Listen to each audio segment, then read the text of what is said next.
السلام علیکم ورحمۃ اللہ وبرکاتہ نحمده ونصلي على رسوله الكريم اما بعد رب اشرح لي صدري ويسر لي امری واحلل عقدة من لسانی یفقهوا قولی۔ امام بخاری کا مختصر سا تعارف۔ آپ ابو عبداللہ محمد بن اسماعیل بن ابراہیم بن المغیرہ بن بردزبہ ہیں، الجعفی ہیں، جو کہ ان کے مولا ہیں، یعنی ان کے پردادا مغیرہ نے الجعفی کے ہاتھ پر اسلام قبول کیا تھا اور آپ فارسی الاصل تھے۔ آپ شہر بخارا میں شوال سن 194 ہجری میں پیدا ہوئے۔ آپ یتیمی کی حالت میں اپنی والدہ کی گود میں پروان چڑھے۔ طلب حدیث کے لیے رحلہ سفر کا آغاز آپ نے سن 210 ہجری میں کیا اور مختلف شہروں میں طلب حدیث کے لیے منتقل ہوتے گئے۔ 6 سال تک حجاز میں اقامت اختیار فرمائی اور شام، مصر، جزیرہ، بصرہ، کوفہ، بغداد گئے۔ آپ حافظے کے غایت درجے پر فائز تھے۔ ان کے بارے میں یہ کہا جاتا ہے کہ کسی بھی کتاب کو ایک مرتبہ دیکھتے اور ایک ہی نظر میں اسے حفظ کر لیتے۔ آپ زہد و ورع کی زندگی گزارتے اور حکمرانوں امراء سے دور رہتے، یعنی کسی لالچ میں ان کے پاس نہ جاتے۔ ساتھ ہی آپ بہادر اور سخی بھی تھے۔ ان کی تعریف ان کے ہم عصر علماء اور ان کے بعد میں آنے والوں نے بھی کی ہے۔ امام احمد رحمۃ اللہ علیہ فرماتے ہیں، خراسان نے ایسا شخص کبھی پیدا نہیں کیا۔ امام ابن خزیمہ رحمۃ اللہ علیہ فرماتے ہیں، آسمان کے چھت کے نیچے حدیث رسول اللہ صلی اللہ علیہ وسلم کا محمد بن اسماعیل البخاری سے بڑھ کر علم رکھنے والا اور حفظ کرنے والا کوئی نہیں۔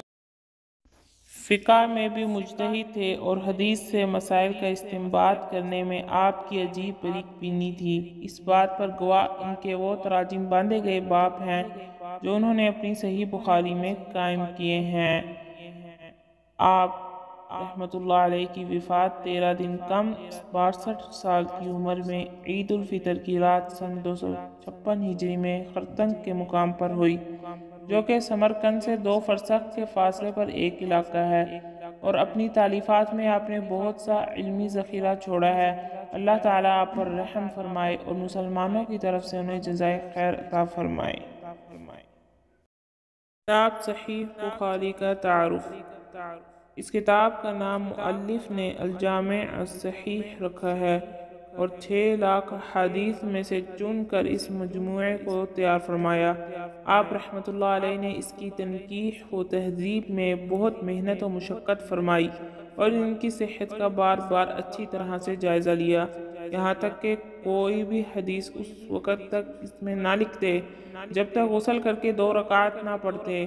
پھر اس حدیث کو اس کتاب میں شامل کرنے کے بارے میں اللہ تعالیٰ سے استخارہ فرمایا۔ آپ رحمۃ اللہ علیہ اس میں کوئی بھی مسند روایت نہیں لائے ہیں، مگر وہ رسول اللہ صلی اللہ علیہ وسلم سے صحیح طور پر متصل سند کے ساتھ ثابت ہے کہ جس میں رجال کی عدالت و ضبط کی شرائط مکمل طور پر پائی جاتی ہیں۔ آپ نے اس کی تکمیل 16 سال میں مکمل فرمائی۔ پھر اسے امام احمد، یحییٰ بن معین اور علی بن مدینی رحمہم اللہ وغیرہ پر پیش فرمایا تو انہوں نے اس کی تعریف فرمائی اور اس کی صحت کی گواہی دی۔ ہر دور کے علماء نے اسے قبولیت کے شرف سے نوازا۔ حافظ ذہبی رحمۃ اللہ علیہ فرماتے ہیں، اسلام کی کتابوں میں سب سے افضل بہترین کتاب ہے۔ صحیح بخاری کی احادیث کی تعداد مقرر کے ساتھ 7397 ہیں، اور اگر مقرر کو حذف کر دیا جائے تو 2602 احادیث ہیں، جیسا کہ حافظ ابن حجر رحمۃ اللہ علیہ نے تحقیق کر کے بیان فرمایا ہے۔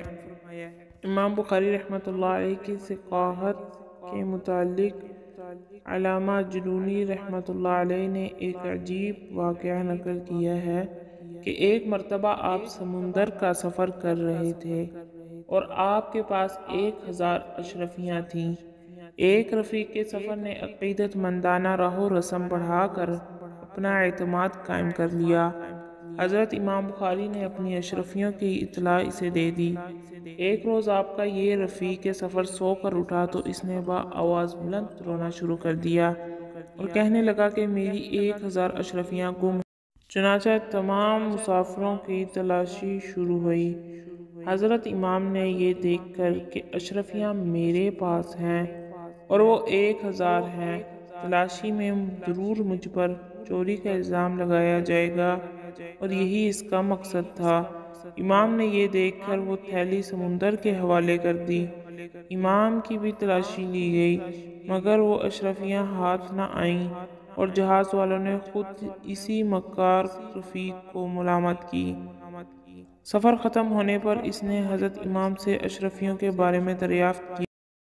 امام بخاری رحمۃ اللہ علیہ نے جواب دیا کہ جس دولت ثقافت کو میں نے اپنی تمام عمر عزیز گوا کر حاصل کیا ہے، اور میری ثقافت جو تمام دنیا میں مشہور ہے، کیا میں اس کو چوری کا اشتباہ اپنے اوپر لے کر ضائع کر دیتا اور ان اشرفیوں کے عوض اپنی دیانت، ایمانت، ثقافت کا سودا کر لیتا؟ یہ میرے لیے ہرگز مناسب نہ تھا۔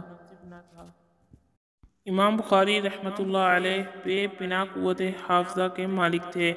جب ہم ان کی قوت حفظ کے کارنامے صفحات تاریخ پر دیکھتے ہیں تو یوں گمان ہوتا ہے جیسے وہ سر سے پیر تک حافظہ ہی حافظہ ہوں۔ ان کے حافظے کو دیکھ کر لوگوں کے دلوں میں ابو ہریرہ کی یاد تازہ ہو جاتی۔ راشد بن اسماعیل بیان کرتے ہیں کہ امام بخاری لڑکپن میں ہمارے ساتھ حدیث کے سماع کے لیے مشائخ بصرہ کی خدمت میں حاضر ہوتے تھے۔ امام بخاری کے سوا ہم تمام ساتھی احادیث ضبط تحریر میں لے آئے تھے۔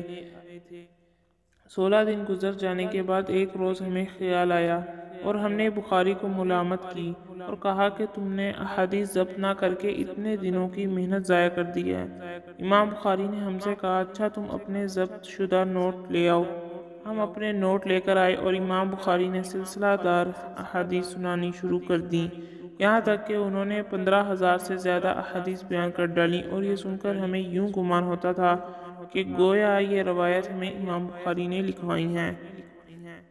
حدیث کو آپ نے انتہائی کاوش اور محنت سے حاصل کیا، متن کو محفوظ رکھا اور سند کے ایک ایک راوی کو ضبط کیا، حتیٰ کہ متن حدیث اور اس کی سند پر آپ کے عبور کا یہ عالم تھا کہ بسا اوقات اساتذہ بھی آپ سے اپنی تصحیح کرتے تھے۔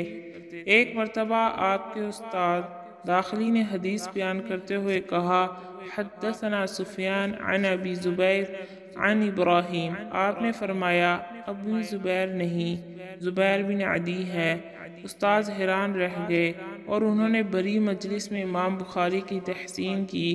امام بخاری یوں ہی تیزی اور مہارت سے علوم دینیہ حاصل کرتے رہے، یہاں تک کہ 16 سال کی عمر میں امام بخاری نے عبداللہ بن مبارک، وکیع اور دیگر اصحاب ابی حنیفہ کی کتاب کو ازبر کر لیا تھا۔